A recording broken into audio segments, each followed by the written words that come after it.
Hello, freaks, geeks, degenerates, and basement dwellers and nerds. Welcome to the Nerd Zone. I'm Scruffy, and this is Scruffy Tales. And I've been thinking, you know what? The Klingon Bird of Prey. I don't like the design.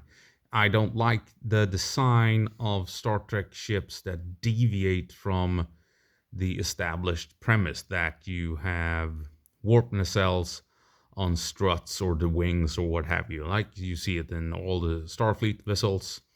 You can see it on Romulan vessels, the Romulan Bird of Prey.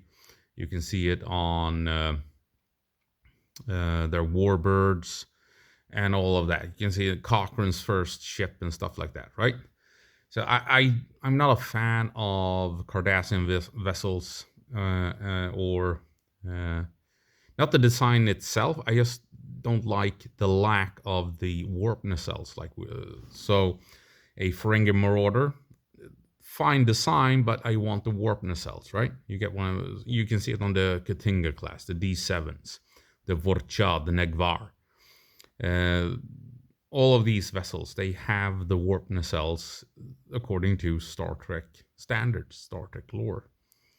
And then you have certain ships that deviate from that. I don't know why that is, but I don't like it. That's my personal opinion. So I think that the Klingon Bird of Prey should be more akin to the Romulan Bird of Prey, with warp nacelles out on the ends of the wings. And in my head canon, since the Klingons can reposition the wings on their birds of prey, in my head canon, the lower setting is for warp speed travel, because then it mimics how wings and warp nacelles are positioned on other ships, leaving that gap away from the main hull. So they lower the shields, the wings down to engage warp drive.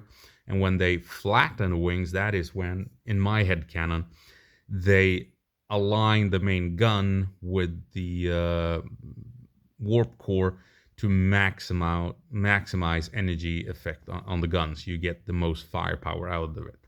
Why that would be, I don't know, but it's in my head canon. I think it's cool, my opinion.